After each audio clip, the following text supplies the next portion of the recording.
నమస్కారం ETV news కు స్వాగతం ముందుగా ముఖ్యాంశాలు నిమిషాల వ్యవధిలో వెనిజువేలాను కుదిపేసిన 2 భూకంపాలు రాజధాని కారకాస్ లో కుప్పకూలిన పలు భవనాలు సునామీ హెచ్చరికలు జారీ నేడు తుంగభద్ర జలాశయం కొత్త క్రస్ట్ గేట్లు ప్రారంభం హాజరు కానున్న చంద్రబాబు రేవంత్ రెడ్డి డీకే శివకుమార్ మునిరాబాద్లో బహిరంగ సభ తుంగభద్రలో వాటా ఆర్డీఎస్ పునరుద్ధరణపై కేంద్రం జోక్యానికి రేవంత్ వినతి నేడు జలశక్తి మంత్రి పాటిల్కు వినతి పత్రం సమర్పించే అవకాశం తెలంగాణలో ఉద్యోగుల ప్రమాద బీమాకు నేడు శ్రీకారం సీఎం సమక్షంలో బ్యాంకులతో ఎంఓయూ తాత్కాలిక అవుట్సోర్సింగ్ సిబ్బందికి వర్తింపు తెలంగాణలో నేటి నుంచే ఓటర్ల జాబితా ప్రత్యేక సవరణ జూలై 24 వరకు బిఎల్ఓల ఇంటింటి సర్వే అర్హులుంటే కొత్త ఓట్ల నమోదుకు అవకాశం వైసీపీ కుట్రలు తిప్పికొట్టాలని శ్రేణులకు లోకేష్ పిలుపు గొడ్డలిపాటి అసత్యాలు చెబుతోందని ధ్వజం కార్యకర్తలను కాపాడుకుంటామని వెల్లడి క్రెడిట్ కార్డు మోసాల సొమ్ము బ్యాంకులే చెల్లించాలన్న ఆర్బీఐ ఫిర్యాదు చేసిన 5 రోజుల్లో ఖాతాలో జమకు ఆదేశం వచ్చే ఏడాది నుంచి అమలు ఆయుధ నిల్వల భర్తీకి ట్రంప్ సన్నాహాలు $87.6 బిలియన్ అదనపు నిధుల కోసం కాంగ్రెస్ కు ప్రతిపాదన త్వరగా తేల్చాలని స్పీకర్కు లేఖ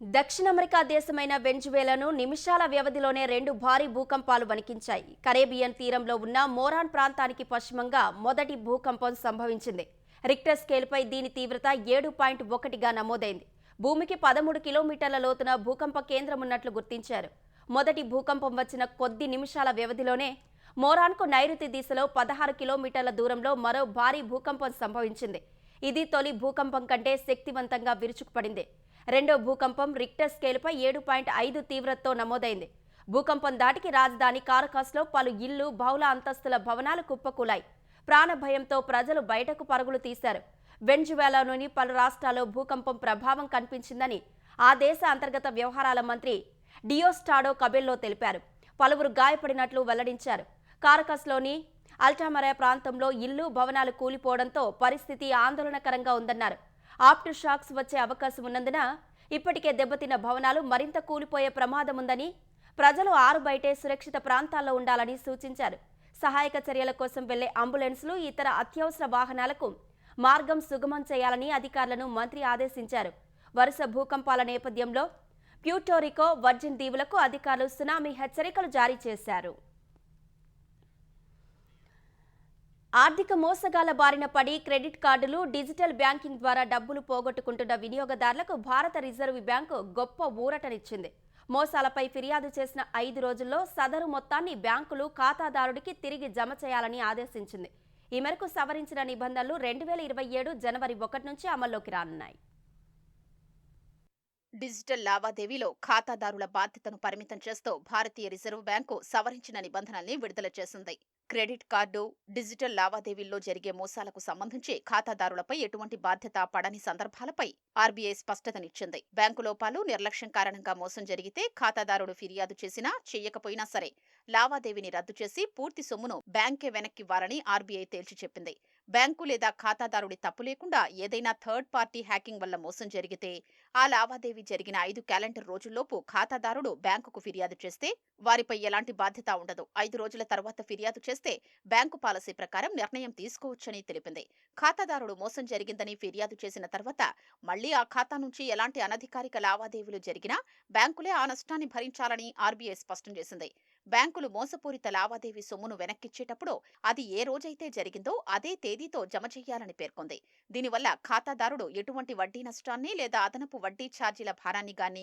భరించాల్సిన అవసరం ఉండదని వివరించింది మొదటిసారి డిజిటల్ మోసాల బారిన పడే బాధితుడు 50,000 లోపు నష్టానికి గురై ఫిర్యాదు చేస్తే అందులో 85% లేదా గరిష్టంగా 25,000 పరిహారంగా అందుకోవచ్చని తెలిపింది ఈ సదుపాయం ఒక వ్యక్తికి జీవితంలో ఒక్కసారి మాత్రమే వర్తిస్తుందని ఆర్బీఐ పేర్కొంది 29,412 కంటే తక్కువ విలువ కలిగిన దేశీయ మోసాల ఫిర్యాదుల్లో 85% పరిహారం చెల్లించాల్సొస్తే ఆ మొత్తంలో 65% ఆర్బీఐ భరిస్తుంది మిగిలిన మొత్తంలో 10% ఖాతాదారుడి బ్యాంకు, ఇంకో 10% బెనిఫిషియరీ అంటే మోసం డబ్బులు జమైన బ్యాంకు భరిస్తాయి. వినియోగదారులే నిర్లక్ష్యంతో ఓటీపీ లేదా పాస్వర్డ్ షేర్ చేసి నష్టపోతే అందుకు వారే బాధ్యత వహించాల్సి ఉంటుందని రిజర్వ్ బ్యాంకు తేల్చి చెప్పింది. సవరించిన ఈ ఆదేశాల్ని దేశంలోని అన్ని వాణిజ్య బ్యాంకులు, స్మాల్ ఫైనాన్స్ బ్యాంకులు, పేమెంట్ బ్యాంకులు, కోఆపరేటివ్ బ్యాంకులు తప్పనిసరిగా అమలు చేయాలని ఆర్బీఐ స్పష్టం చేసింది.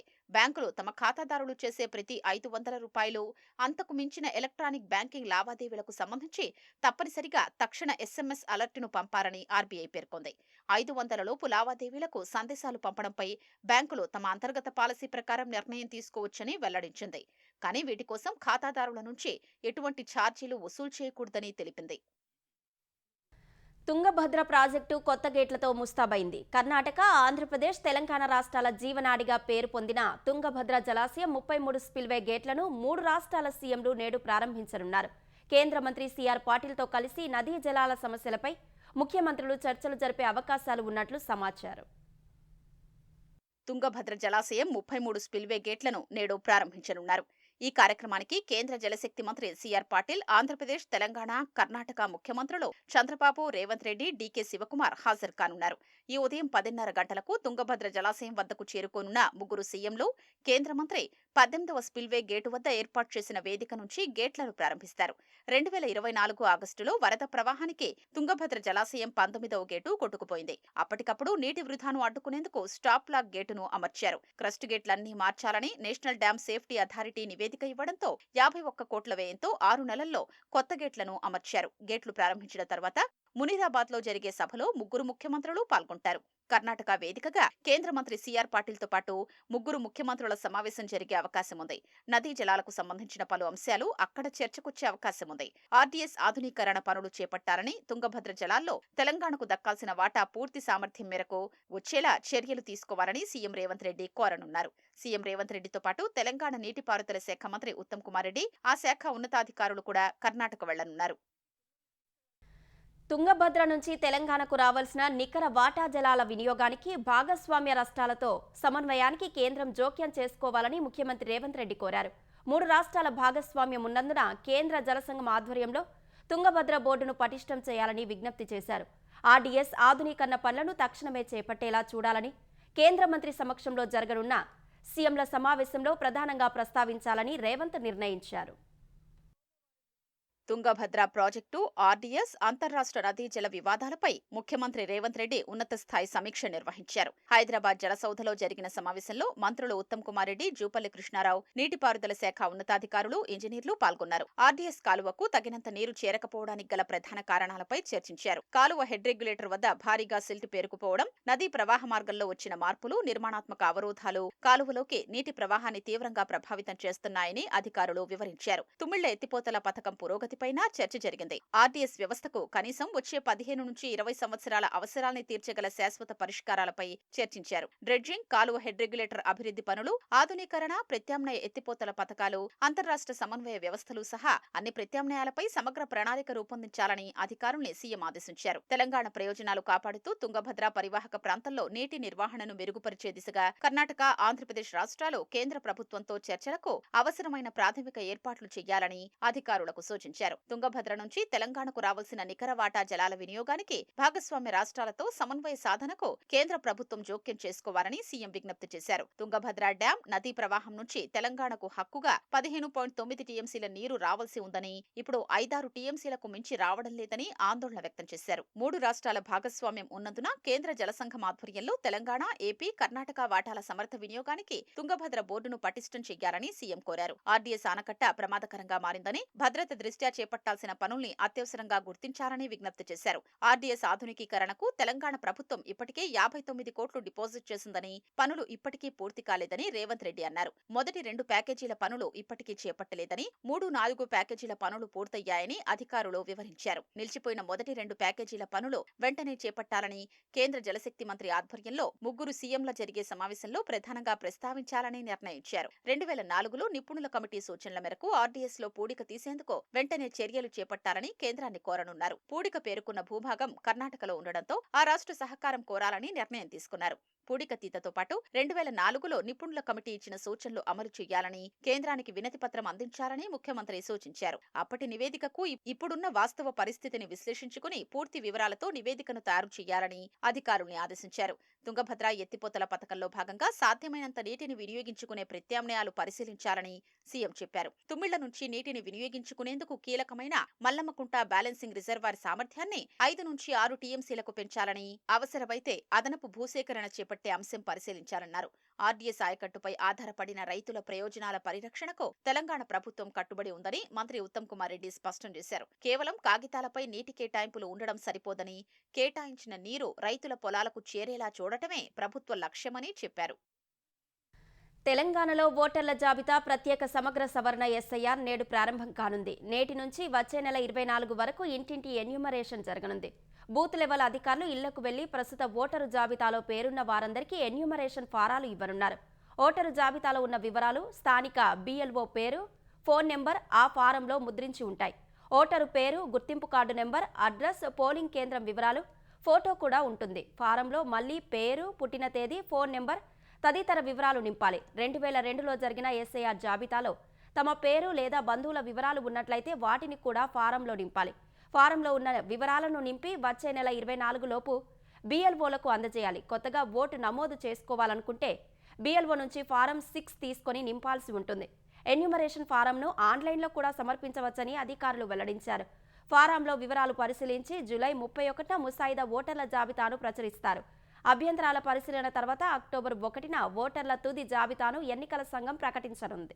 ఎన్యూమరేషన్ ఫామ్ అందిన వెంటనే మీరు ఆ ఎన్యూమరేషన్ ఫామ్ని మీదా కాదా అనేది ముందు చూసుకోండి. ఎందుకంటే ఖచ్చితంగా మీదా ఉంటుంది. మీ ఫోటో ఉంటుంది, మీ పేరు ఉంటుంది, మీ అడ్రస్ ఉంటుంది. కాబట్టి అందులో ఏదైతే అడ్రస్ ఉందో మీ అడ్రస్ అందులో ఉన్నట్టయితే మీ ఇంటికి ఆ ఎన్యూమరేషన్ ఫామ్ వస్తుంది. కాబట్టి ఎన్యూమరేషన్ ఫామ్ని చూచా తప్పకుండా మీరు ఫిల్ చేయాలి, సంతకం కూడా పెట్టాలి.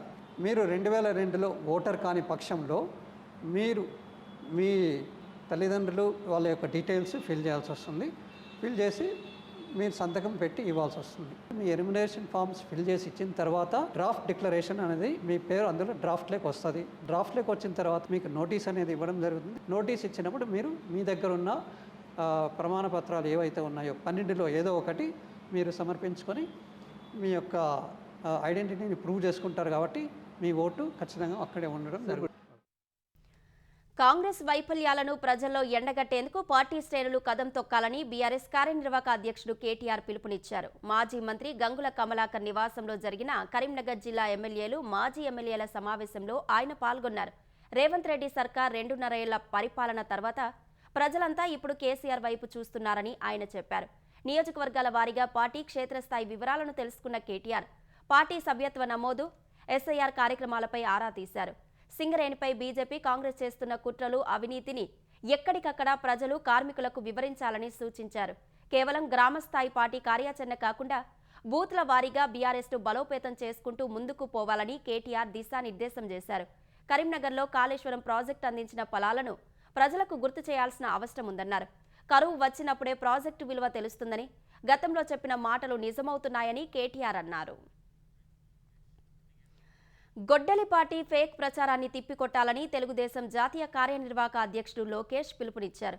కృష్ణా జిల్లా కొక్కిలిగడ్డ సమీపంలో అవనిగడ్డ నియోజకవర్గ టీడీపీ నాయకులు, కార్యకర్తలతో లోకేష్ సమావేశం నిర్వహించారు. గొడ్డలిపాటి నేతలు గత ప్రభుత్వంలో బూత్ మంత్రులు కృష్ణా జిల్లా పరువు ఎలా తీశారో, ప్రస్తుతం విష ప్రచారాలు ఎలా చేస్తున్నారో ప్రజలకు తెలియజేయాల్సిన బాధ్యత క్యాడర్పై ఉందన్నారు. జూలై 3వ వారంలో తల్లికి వందనం నిధులు జమ చేయబోతున్నామని లోకేష్ తెలిపారు. పార్టీ కార్యకర్తలను కాపాడుకోవాల్సిన బాధ్యత తనపై ఉందని ఆయన వెల్లడించారు. కూటమి బంధం దీర్ఘకాలం కొనసాగుతుందని స్పష్టం చేశారు. కుటుంబంలో సమస్యలు సాధారణమని, వీటిని పరిష్కరించేందుకు వ్యవస్థ ఉందని తెలిపారు. గొడ్డలి పార్టీ సిద్ధాంతం విధ్వంసం. బూతులు మాట్లాడతాం, మహిళల్ని అవమానిస్తాం. గొడ్డలి పార్టీకి అడ్డంగా నిలబడి పోరాడే ఏకైక సిద్ధాంతం ఉన్న పార్టీ తెలుగుదేశం పార్టీ అని గుర్తుపెట్టుకోవాలి. ఫేక్ ప్రచారం కూడా వాళ్ళ డిఎన్ఏలో ఉందబ్బా. మ్యానుఫ్యాక్చరింగ్ డిఫెక్ట్లు ఉన్నాయి వాళ్ళ. అరే అబద్ధం ఎంత బాగా చెప్తారు, నేనే ఆశ్చర్యపోతా. డిఎస్సి పైన అనేక ఆరోపణలు చేశారు. 150 రోజుల్లో సుమారుగా 240 కేసులు వేశారు. అవన్నీ తట్టుకుని ముందరికెళ్ళి డిఎస్సి పూర్తి చేశాం. రిజర్వేషన్ పకడ్బందీగా పాటించాం.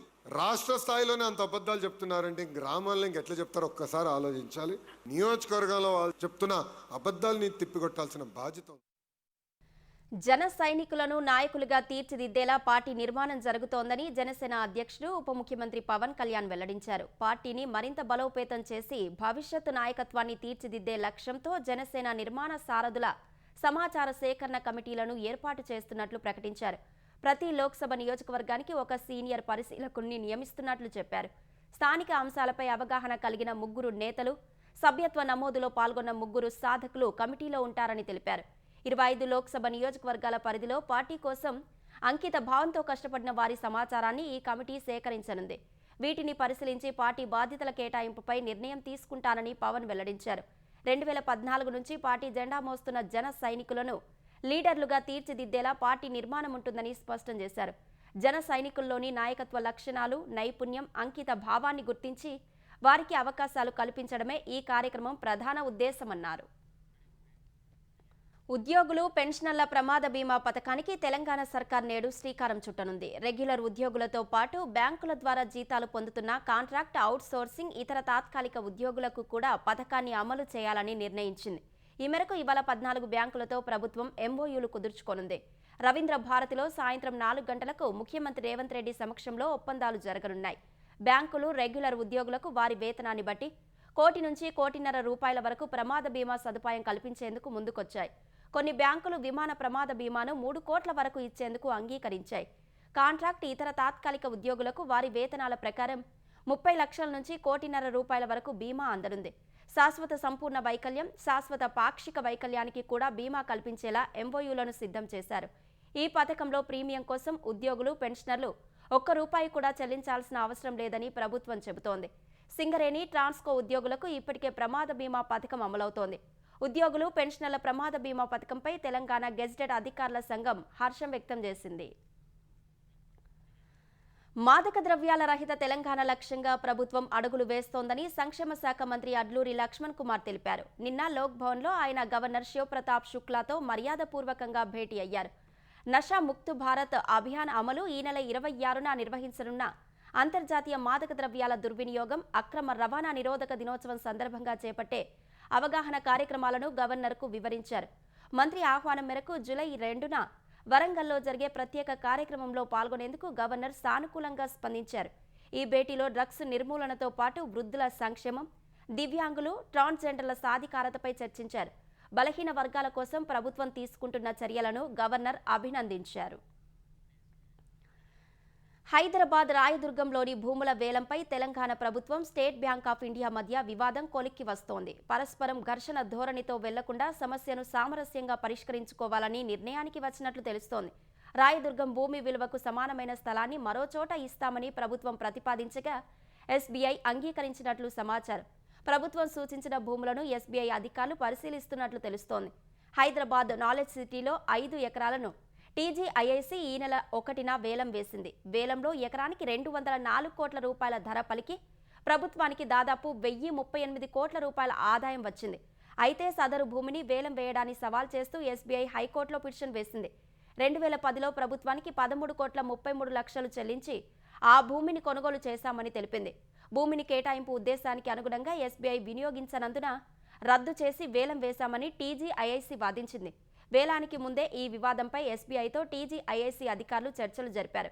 ఏకాభిప్రాయం రాకముందే వేలం వేయడంతో ఎస్బీఐ హైకోర్టులో పిటిషన్ వేసింది. ప్రత్యామ్నాయ భూమి ఇస్తామన్నప్పటికీ ఎస్బీఐ హైకోర్టును ఆశ్రయించడాన్ని ప్రభుత్వం తీవ్రంగా పరిగణించింది. డిపాజిట్లు, వివిధ శాఖల బ్యాంకు ఖాతాలు, ఇతర ఆర్థిక లావాదేవీలను ఎస్బీఐ నుంచి ఇతర బ్యాంకులకు మార్చాలని భావించింది. ఈ పరిణామంతో ఎస్బీఐ వెనక్కి తగ్గింది. తెలంగాణలో ఇంజనీరింగ్ కౌన్సిలింగ్లో ఈడబ్ల్యూఎస్ కోటా కలుపుకొని ఈసారి 89,252 సీట్లు అందుబాటులో ఉన్నాయి. వెబ్ ఆప్షన్ల ప్రక్రియ నేటి నుంచి జూలై 1వ తేదీ వరకు కొనసాగనుంది. ఈసారి తొలి విడతకు మొత్తం 175 కళాశాలల్లో కన్వీనర్ కోటా కింద 81,620 సీట్లు ఉన్నాయని వెబ్సైట్ ప్రవేశాల కన్వీనర్ శ్రీ దేవసేన వివరించారు. వాటికి ఈడబ్ల్యూఎస్ కోటా సీట్లు 7,632 కలిపితే మొత్తం 89,252 సీట్లు కౌన్సిలింగ్లో ఉన్నట్లు వెల్లడించారు. కన్వీనర్, ఈడబ్ల్యూఎస్, యాజమాన్య కోటా సీట్లు కలుపుకొని తొలి విడత నాటికి తెలంగాణలో 1,21,639 బీటెక్ సీట్లు ఉన్నాయి. గతేడాది చివరి విడత నాటికి 178 కళాశాలలుండగా ఈసారి వాటి సంఖ్య 175కు తగ్గింది. వాటిలో 22 వర్సిటీ కళాశాలలు, 2 ప్రైవేట్ వర్సిటీలు, 151 ప్రైవేట్ అనుబంధ కళాశాలలున్నాయి. చివరి విడత నాటికి కళాశాలలతో పాటు సీట్ల సంఖ్య కూడా పెరిగే అవకాశం ఉందని భావిస్తున్నారు. ఆంధ్రప్రదేశ్లో కొత్తగా 10 మహాత్మా జ్యోతిబాపులే ఆంధ్రప్రదేశ్ వెనుకబడిన తరగతుల సంక్షేమ గురుకుల పాఠశాలలు ఏర్పాటయ్యాయి. ఈ విద్యా సంవత్సరం నుంచే ఇవి పనిచేస్తాయని బీసీ సంక్షేమ శాఖ ప్రకటించింది. తక్కువ సంఖ్యలో విద్యార్థులు ఉన్న 54 వెనుకబడిన తరగతుల సంక్షేమ వసతి గృహాలకు చెందిన 216 పోస్టులను రద్దు చేసింది. కొత్తగా ఏర్పాటు చేసిన గురుకుల పాఠశాల కోసం 37 పోస్టులను మంజూరు చేసింది. శ్రీకాకుళం జిల్లా ఎచ్చెర్ల, అనకాపల్లి జిల్లా నక్కపల్లి, పల్నాడు జిల్లా మాచర్ల, అనంతపురం జిల్లా గుంతకల్, కర్నూలు జిల్లా మంత్రాలయంలో బాలికల పాఠశాలలు ఏర్పాటు చేస్తున్నట్టు బీసీ సంక్షేమ శాఖ తెలిపింది. మార్కాపురం జిల్లా గిద్దలూరు, అన్నమయ్య జిల్లా రాయచోటి, కర్నూలు జిల్లా పత్తికొండ, సత్యసాయి జిల్లా పెనుగొండ, కదిరిలో బాలుర గురుకుల పాఠశాలలు ఏర్పాటవుతున్నాయి. వైసీపీ హయాంలో జరిగిన మద్యం కుంభకోణంపై 2 ఏళ్లుగా సిట్ చేసిన దర్యాప్తు నిజమేనని ఈడీ స్పష్టం చేసిందని AP biodiversity board chairman Neelayapalem Vijay Kumar అన్నారు. 100 కోట్ల హవాలా డబ్బు చేతులు మారినట్లు ఈడీ తేల్చిందన్నారు. ఐపాక్ శిక్షణ పేరుతో వాలంటీర్ల నిమిత్తం కేటాయించిన 272 కోట్ల రూపాయల ప్రభుత్వ ఖజానాను వైసీపీ అక్రమంగా కొట్టేసి విదేశీ ఖాతాల్లోకి మళ్లించిందని ఆరోపించారు. మాజీ మంత్రి కారుమూరి నాగేశ్వరరావు కుమారుడు సునీల్ కుమార్ ఇంట్లో లెక్కల్లోకి రాని సుమారు 441 కోట్ల రూపాయల నల్లధనాన్ని ఈడీ స్వాధీనం చేసుకుందని వివరించారు. మద్యం కుంభకోణానికి సంబంధించిన అక్రమ కాంట్రాక్టులు, ఆన్లైన్ లావాదేవీల ఐపీ అడ్రస్ నేరుగా తాడేపల్లిలోని కంప్యూటర్లకే కనెక్ట్ అయి ఉన్నట్లు ఈడీ గుర్తించిందన్నారు. వాట్సాప్, ఇతరత్ర యాప్లు కాకుండా ట్రాకింగ్కు దొరకని ఓ యాప్ ద్వారానే నిందితులు గత 4-5 ఏళ్లుగా రహస్యంగా మాట్లాడుకున్నారని విజయ్ కుమార్ ఆరోపించారు.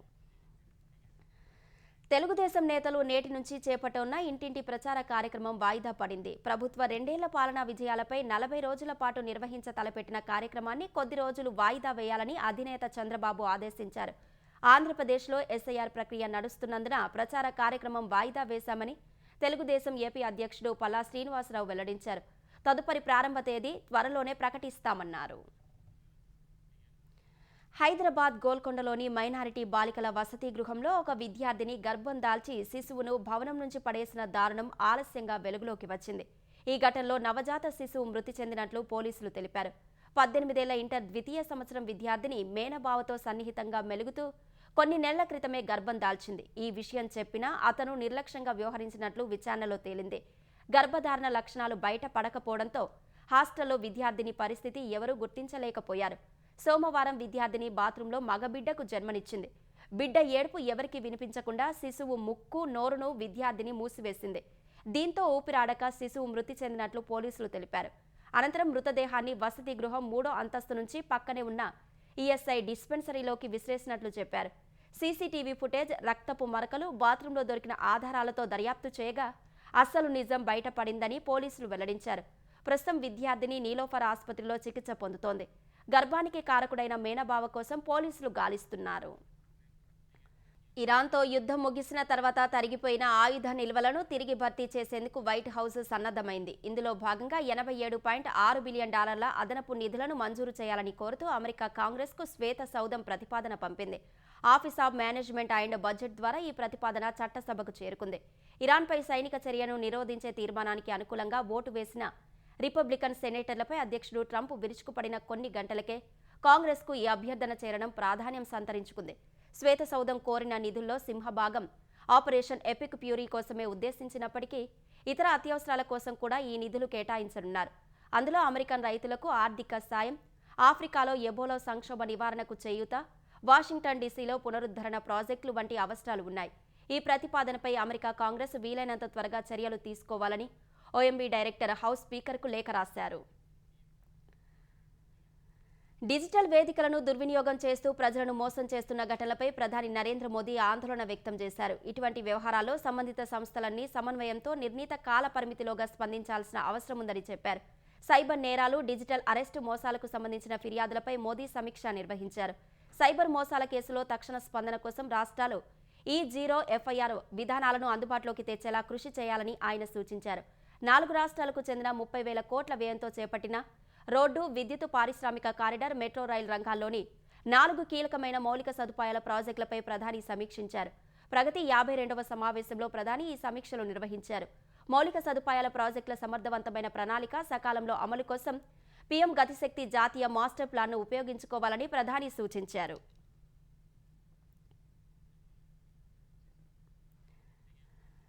తెలంగాణ టీ20 లీగ్లో కీలక పోరుకు రంగం సిద్ధమైంది. టీ20 లీగ్ను విజయవంతంతో ఆరంభించిన హైదరాబాద్ ఛాంపియన్స్ వరుసగా 2 విజయాలతో ఊపు మీదున్న రంగారెడ్డి రైజర్స్తో నేడు తలపడనుంది. పాలమూరుపై సమిష్టి ప్రదర్శనతో విజయం సాధించిన హైదరాబాద్ టీం అదే జోరు కొనసాగించాలని భావిస్తోంది. యువ ఆటగాడు యశ్వీర్ గౌడ్ ప్రస్తుతం శ్రీలంక పర్యటనలో ఉండడంతో ఈ మ్యాచ్కు అందుబాటులో ఉండే అవకాశం లేకపోవచ్చు. దీంతో హైదరాబాద్ జట్టులో 1 లేదా 2 మార్పులు జరిగే అవకాశాలున్నాయి.